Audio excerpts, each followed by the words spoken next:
I thought by going to Paris, and then of course I wanted to go to Paris because everybody loves Paris and knows about it, and it's a city of art. And I thought I would probably get possibility of doing something. But what was your first place?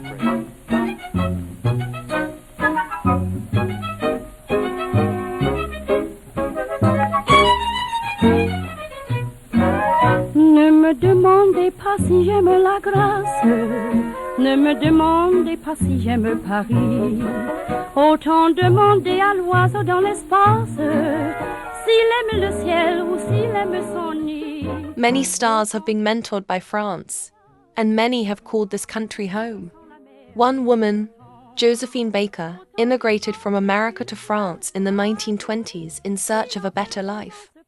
But one can wonder what made her stay. Was it the art, food and wine, architecture, the nature, or was it simply the atmosphere?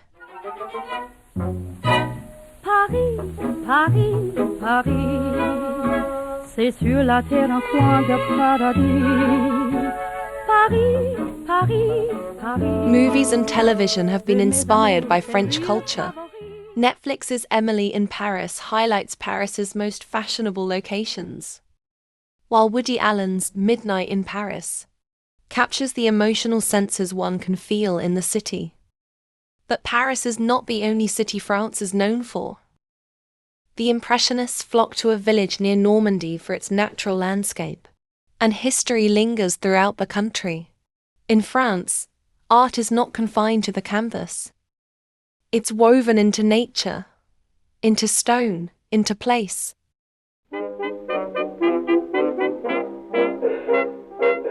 In the north of France, nestled in the province of Normandy, is the heart of Impressionism. In the 1860s, American artist colonies trained in Giverny. But most people know this place for an abandoned wine press that was transformed by Claude Monet. Here, the artist polished his art style, painting his most famous artworks like the water lilies. Today, that abandoned wine press is a historic house, where over 600,000 visitors come each year to walk the same paths as Monet. While art historians visit to understand how a place can become part of a picture,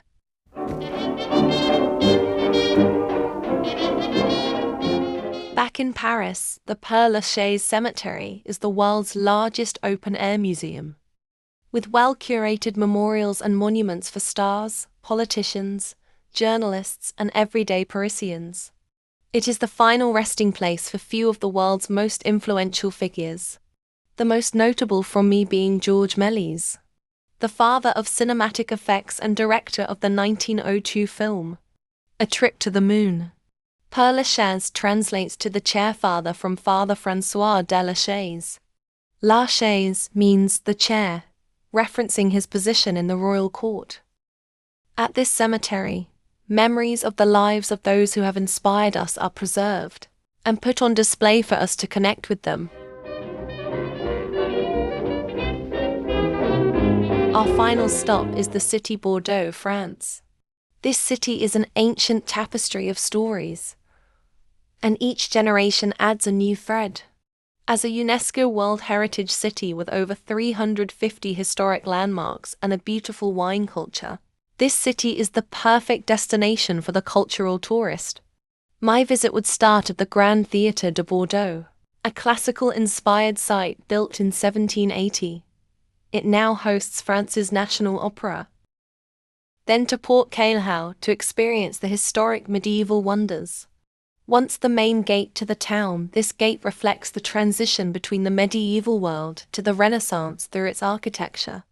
My last stop would be the Water Mirror, or Miroir d'Eau, the world's largest reflecting pool in front of the Place des Lieux Bourse.